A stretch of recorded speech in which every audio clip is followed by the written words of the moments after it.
Hey guys, so I had a question come through on YouTube just now from Canada. So it actually came through to me 13 days ago. I hadn't seen it, so I do apologize. Hopefully this answers the question that you asked though. So it said, which information do you ask customers when they reach you for the first time for warehouse line marking, and how do you calculate the overall costing for a line marking job? Okay, so this is quite a big question that I get fairly often, so I thought making the video would help you guys. Now, first off, what I've done, hopefully you can get the download below this video if you're watching it on YouTube. If you're watching it on any other platform, I will add it on. So for LinkedIn and Instagram, etc., you'll get it below the video as well if I can, so that you've got a download. But essentially, it's a Word document. Now, what I've done is I've put this together just to give you an idea of a checklist that really, I think, helps answer most of your basic questions. Now, although I'll go through the checklist in just a moment, something that I just wanted to clarify that I think will make this really a lot more straightforward. The first thing you need to know, if a customer phones you and says, hey, Alex, I need to get some line markings done, the first thing you need to know is why. You know, what's spurred this on? Because nobody has line markings installed just for the sake of installing them. There has to be a reason. Now, the reason is typically there's been an accident or an incident and something needs to be added, changed, removed, whatever it might be. It could be that there's a change in the health and safety stance and they want to improve things overall on the site and there's not been an accident or incident. It could be that it's just a replacement of current things, or it could be set standards such as the 5S. So really what you need to know though is the why behind it, because knowing that why helps you to put a business case forward to your customer. Because ultimately, you know, if I come to you and you're the facilities manager and I'm saying, hey, great, let's measure out and I'll give you the quotation, chances are you're going to get the quotation and you're going to go, okay, cool, I also need my boss to sign this off. And although I always try and ask people, like, is there anybody else that would like to be involved in this? Should I share it with anybody else? It's a way of asking, are you the person that's paying for this, or is there somebody else you're not telling me about, without actually saying it and causing upset? Because people, you know, they get upset. They want to feel important and they want to be able to say, no, it's me, it's my job, I'm in charge of this. But you've got to dig a little deeper sometimes, just find out, is there anybody else involved? Now, if they don't want to give you that information, this is where a business case comes in really, really handy, because it just sort of helps sell. So understanding why, that is the first thing you need to know. Why is it you need line markings in your warehouse? Now, once you understand the why, you can tailor your business case to it, but you also need to ask further questions. So for example, we need to know, what's the building used for? Is it a workshop, and have you got machinery? If so, is it oily and greasy? Because that's going to tell me that I can't just shot blast and paint the lines. I have to degrease your floor first, because even on a microscopic level, when I shot blast it, all that oil and contamination is going to go onto the concrete. That's going to cause the lines to defect at some point. I know it is. It's happened so many times. And so I need to know, am I degreasing the site and then I'm going to shot blast, and then I'm going to have to use an oil penetrating primer, and then I'm going to have to select a UV system, or potentially a two-part epoxy, or whatever it is I'm going to go for. That also leads me on to my next sort of point I would make. How long can this area be out of action for? Because if you're running 24/7 and you can only afford to give me a 2-hour window here and there, I can't use a two-part epoxy that's going to take 24 hours, and it needs 2 coats, so I'm going to do 48 hours. If that's the case, I might need to go to a UV system that's an instant cure. So there are ways around this, but knowing the operational logistics of that site is important, because it helps you dictate the products. And you might look at it and go, okay, great, you can't isolate the area for 48 hours. Can you do 24 hours? In which case I might use a 2K epoxy or a polyurethane or something like that. If that's still not good, we can go, okay, cool. What about weekends? What about nights? What about you need it back within a couple of hours? Great, I can go to epoxy systems, or an acrylic system, or I could go to an ultraviolet system. So all of these things are really, really important, and they help you understand what you're doing. So let's have a quick look at the form. So why do you need the line markings? So replacement of old lines, new installs for safety, operational changes. What's the condition? So if you've got lines on there already and I've got to replace over the existing lines, which product did you use? Because if it's a 2-part epoxy that's on the floor already, I know it's going to be so tough to get those lines up and get a nice sort of prepped floor for me to get my new lines to go over the top of it. So it's really, really tricky. Whereas if they've used a single part system or something like that, or a PU, might be an awful lot easier for me to shot blast over the top. And that helps me understand how long I'm going to spend in the preparation phase. So what type of surface? Is it already epoxy coated? Is there damage to the floor? What conditions is it in? Because I can't paint it if it's damaged. I need to repair it. Ultimately, what will happen is the paint will just drip into all the cracks, and I want to make sure that my product looks good, and you don't come back to me and say, "Hey, Alex, this is it's falling apart," when really it's the substrate. What type of traffic will the area see? So if we're talking forklifts and pedestrians, probably not so bad. But if we're talking really heavy forklifts, lots of movements, heavy machinery being moved around, cables, drums, whatever it may be, suddenly it gets a little bit more intense. We need a different product. If, for example, it is just foot traffic and it's a workshop, maybe I don't need that. I just need something that's chemically resistant, and that really sort of depends. Next one I want to know, how long do you want the line markings to last? Because if you need the lines to last 5 years, 10 years, 15 years, or 20 years, again, it changes the product that we may be using on here as well. So we've already covered how long can it be out of action, any specific safety regulations you need to comply with. Now, I'm doing a project at the moment for a customer where they have an ATEX environment. Essentially, they store chemicals, and that means I can't have anything that causes a risk of ignition or sparking, etc. And I can't have any flammables there at all.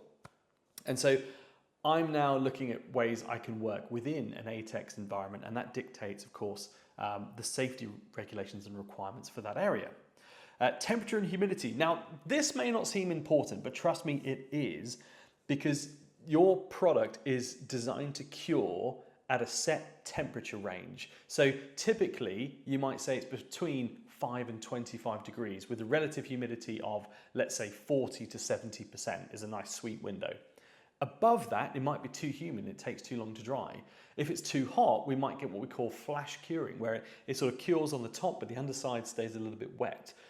If, for example, you're the other way around and you've got low humidity, we might get static buildup. Also, if you've got a cold room, again, that's going to massively impact the product we use. For a cold room, I might go, great, we can use a fast cure 2-part epoxy that will go in 2 hours, or we just go straight to an ultraviolet product, because then I haven't got to worry about really the paint curing properly. With ultraviolet, it's just nice and easy. Next, I want to know, have they already got a layout or design for the line markings? Now, this is something that's often overlooked, and the customers often don't have it, but it's really important, because if you and I walk around your warehouse and we start putting together a plan of what we're going to install where, chances are you're going to get more than one quote. If you've got somebody else then that comes in to do a quotation after me, and then a third person even, it's very, very likely, we're all going to measure from different points and get different measurements, which means all of our quotations are going to be slightly different. So it's really important we have a plan. Now, a way that I get around this is I will typically take a spray can, a water-based spray can, and I'll put a mark on the floor and say, this is my start point, this is my end point. And then every person that follows me will be able to quote based off of what I've put down. Now, you may think, I don't want to help the competition, but trust me, at least if you're all off the same starting point, and you're all going to get it, around the same. The reality is, although you'll all be different prices, it will be for the same project.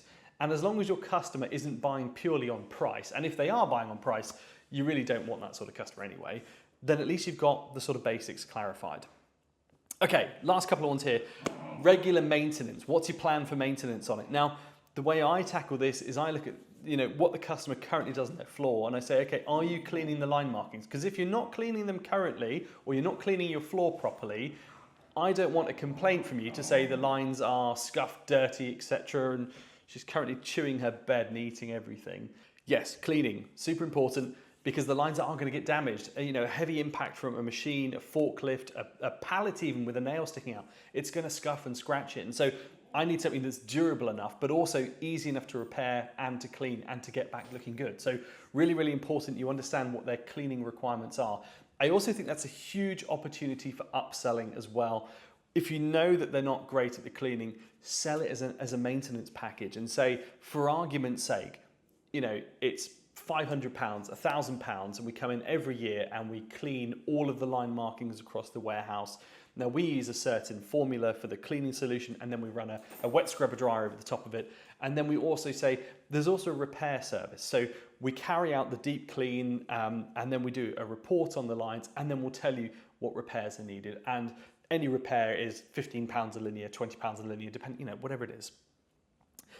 Any other special requests? So we get this a fair bit. It's something I would clarify, because companies love using brand colors, but also you might assume line markings just go down in yellow. And then you get there and the customer says, oh no, I want to make this bit blue. Oh, can we make that red? Because I don't want people to go there. And if you haven't got that product already, on the van or on board with you, it's too late. So clarify up front exactly what your customer wants. Now, the way I would tackle this is typically I would make suggestions to my customer. And I do that for two reasons. One, because I want to show that I understand the issues better than they do, so that they trust you more and they go, Alex said we should potentially do this area in red because it's no pedestrians, and actually that's a great idea. Or we might want to do this part in yellow to signify pedestrians, or this part in blue to signify pedestrians and MHE, and we set a standard. So that's one reason. The other reason is there might already be a standard in place and they just haven't bothered to tell you because maybe they haven't thought about it themselves. So always talk about the colors of the lines that you're putting down as well. And lastly, budget. Now, budget's a tricky one because nobody likes talking cost, do they? Everybody says, no, we haven't put a budget together, just give us your best price, which is rubbish, okay? When I buy anything, I have an idea in my mind, this is roughly what I'm gonna spend or want to spend, and I'm prepared to go a little bit above if need be, or a little bit below, well, obviously you'll go below, but I am prepared to go X to here or whatever it might be. It's important you ask the question because the customer will instantly, I found they always say to me, we haven't got a budget, just give us your best price. And so to avoid that situation, I always start up front with the customer. I will actually send a copy of my prices and go, here's a price per linear meter for walkway, here's a pallet bay, here's this, here's that. And that way, when I get to see my customer, I can say, look, I've sent you over a basic price list that gives you an indication of what we charge, so that essentially you can see that I'm not going to change the prices. That's literally what we charge per linear. I'm going to put your quotation together based on the linear meter which we've measured today. What I would like to know as I'm putting it together though, have you thought about a budget and how you'd like to pay? Some customers like to pay everything in arrears. Some are comfortable doing pro forma for half, or half at the start, half in arrears. The reason I ask is because if it's all in arrears, perhaps that doesn't work for us, or potentially we don't offer that, or it could be a case of it costs more money, or we only accept so many payment term days, whatever it may be.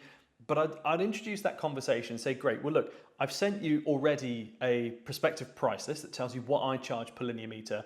I'm going to base my quotation off of that price list for you.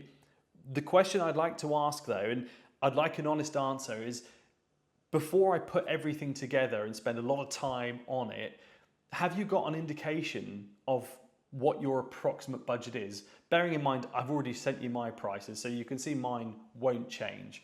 Now, it depends how comfortable you feel with the customer as to whether or not you ask that, but it's something I always try and ask, and it works quite nicely. Now, the other question I got asked there, sorry, it's a really long-winded video. The other question I got asked there was on pricing. How do I price it? Right, this is a quotation I've sent to my customer, and I'm just gonna scroll down and show you what I've put together. So we start out, customer name, we put together the business case here. So this is where I was talking about when we put together a business case for the customer, because I know the person I'm talking to here is also going to pass this quote to their director, and they're the ones that are going to be paying, which means although I'm talking to this person, I also know I'm talking to their boss and potentially a few more bosses.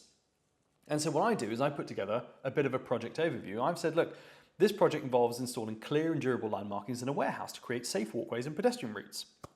And I've given them a scope, and I've said we're going to do walkways, we've got traffic flow arrows, we've got pallet bay guideline markings that are going along the pallet bays. I've then given them a project timeline and said, look, I'm looking roughly 2 to 3 days.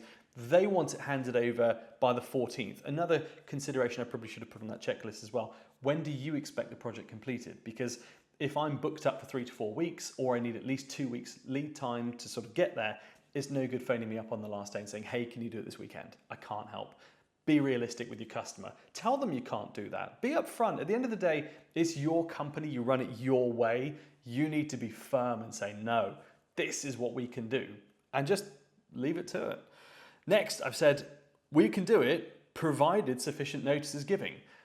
The reason I say it that way, at the moment, I've got 4-week lead time. Coming up to Christmas, it might be 2. I don't know. The point is, I'm talking about something in the future I can't really determine just yet. But provided I've got sufficient notice, I can get it installed for you. Next, I put the payment terms. I said, look, you've got to pay me half up front, and the rest of it, I want the day after I've completed it. So for this job, it's a $25,000 total purchase price with everything. I then said, look, these are the benefits here. So clear walkways, clear traffic management, reduce the risk for both workers and vehicles. We're going to enhance the safety by putting lines along the pallet bays for them. We're going to make sure it's also compliant with health and safety regulations. So we've got a nice, clear, durable, lasting walkway, serves the purpose they need. Then this is how you're going to book in with us. And then I've also mentioned, like, you can get hold of me, you can call me within 3 seconds and we'll answer. It's no automated messages, you get straight through to a person. Not only that, I've got your Superline warranty covered, we've got some flexible hours here for you, and I've given you our lowest pricing available. Then when I come down here, this is the plans that we have. Now, this part to me is where it makes a really, really big difference, because I put a video together and incorporate it with every single quote I do. So let me play this. I appreciate the audio might be a little grainy because you're watching it on a video, through a video, but yeah, you get the idea. Let me just press play. Alex here from Linemark. I just wanted to talk you through the quotation, make sure I've got everything covered for you. So the first item we've got here, this is an indoor walkway line heading from the side door on the right-hand side of the loading bay doors, facing them from the outside. It's 27 linear meters. So if we scroll up to the image here, this is the plan. So we're standing outside, loading bay doors are just here, and on the right-hand side, we've got the doorway that we're talking about. And this is a walkway that goes into the warehouse towards the pallet racking to meet sort of over there at 27 linear meters. So that's your first item. Now, as you go down through the list, I've itemized each of them for you, and I've also put in the quantity that's editable as well as the tick button at the side. So what this does for you, you can adjust the quantity just by typing in a new figure here. So although we've measured it at 27 linear meters, for example, if you wanted to change something, perhaps you wanted to look at, say, the walking men that we've got and reduce the quantity of the walking men, you can simply just type in a new number to change that quantity. You can also add and remove items just by ticking here, and you'll see that updates the quotation price accordingly for you. So I'll let you tick back in just to include that for you there. Okay, so what you can see here, and apologies if that comes over a little bit grainy. Essentially, I'm talking my customer through every itemized part of my project, and I'm not talking about pricing. So the question I got was, how do you price it? I steer away from pricing by addressing the other concerns. First off, who am I talking to? I've put a business case together in case the person I'm initially sending it to isn't the right person, and I'm addressing the concerns that I understand a typical business will face when they're coming up against these sorts of things. I'm then saying, here's the plan. I'm then itemizing everything. So if we just scroll down, I've got some Trustpilot reviews and some trust signals and bits and pieces. You then come down to the items themselves. Now, each of these I have as a catalog item, which means I have a fixed price for every single thing I do. And all I do is I type in the description, it adds in a little image that you see at the bottom here, and then it adds the description in, and then I will just add in the rest of the description here. I'll then add the quantity, and then I make it editable so the customer can change that quantity and add and remove it from the quotation. Now, all of these prices are fixed so they can see all I've done is added the quantities, adds everything up for me. And then as I scroll down, I've then got options to add my warranty packages, so they can select my Superline packages and then just click on these to add them in. They can also pick my working hours, so if they want me Monday to Friday during the day, perhaps they want me at night, or perhaps they want me at the weekend. Now, I know the project's going to take 2 to 3 days, as I've outlined in the business case above, and so I've also got the quantities in here, so when they select this, it automatically charges for 3 nights or 3 days at a weekend, etc. So it does a nice little job of that. I then also give them a few different paint options, and I might say to them, you haven't been clear enough on how long you want your lines to last, and so I'm going to suggest we either go for a single part or a 2K epoxy or a 2-part epoxy. And all you need to do is click from one to the other, and that explains which one we want and adds to the quotation. In addition to that, I've also put a video below. And again, when they click play, so in the quotation above, you've got... it goes into the 3 different types, or 2 different types of paints, sorry, whichever one I'm going for. This is actually an outdoor paint system I've got on there. So it goes through all of that in detail. Then they can add, when they're ready to do it, they can sign, date it, and then they scroll down to my terms and conditions, sign and date. So it does it quite nicely. Now the way I do this is I add everything through my catalog. As I just mentioned, everything for me is a set price. So one thing I hate is disorganization. And when you go to a warehouse, you need to have, or anywhere, a car park, doesn't matter what it is, your pricing needs to be consistent. And it's no good making it up on the day. You should have a fixed price you charge. And so the way I would do it is I have literally, so if I go into my disabled bay, it says, this is my disabled bay, this is the size 2.4 by 4.7. It then includes an additional 1.2 meters of hatching to the side and the rear. Then I've got a description below it. I can quickly add it to my quote by just typing in 102 and it goes, bam, that's a disabled bay. And then it adds pictures and a price for me. And it goes, here's the pictures, here's a link to see it online as well. We get a web link, so it then takes them to my website. So there's quite a lot of things. I can also bundle it. I can make it recurring, fixed price. I can set what it costs for me to do it. So if I just bring up one more quotation, I'll just bring up, so this is one that, another one I've just sent out. If I bring this one up here, this one, in fact, this one only has letters and numbers, I think, and a zebra crossing. But you get the point. So down here, you've got pictures. So a zebra crossing, for example, he can click on here and it takes him to the zebra crossings, back onto my website, talks to him about zebra crossings, what the standard size for the pad will be, what we're going to use, whether it comes with a warranty, etc., etc., etc. Adds in a bit more information, bit more trust building, so we add in images, etc. if he wants to click on it. He can also just double click on this image and that will bring up a larger image that I've used just to show what that zebra crossing is going to look like. So it keeps it really nice and simple. I've done it for everything really, so letters, numbers, you know, if they're clicking on this one here, it'll bring up letters that we've got on here, for example, or this one's got a filled in walkway area, so we're just showing what it looks like out in the concrete. Again, you know, they can click on these and they can go, great, I want to speak to road tech, I want to find out about road text, so I can speak to Linemark, or I can get the information right here. A bit more info like how long will they last, essentially as long as you want, because we can put a warranty in place. How much does it cost? Well, you know, we do a breakdown as sort of costs, as minimum costs, etc. And I've given an indication, said, for example, a small 40 bay car park, line marked on a Monday to a Friday, between 8 and 5 will cost you about 700 quid. The same project though on a Saturday will start at £1,298. That's the starting point. Depends on where you are, etc. So for me, for example, what I do is I use a postcode tool and I'll just chuck in, for example, add in the postcode on the side here on my website, and it will go, bam, the minimum charge is going to be £1,250 for your project in Exeter, and that's from Monday to Friday. But this is the minimum, so it doesn't matter if it's weekend or not, that's the minimum charge. And then when you're ready to get a quote, just click on here. So essentially what I'm trying to say is you've got to make this as easy as possible for your customer to understand your quotation. I find the easiest way to do that is through video.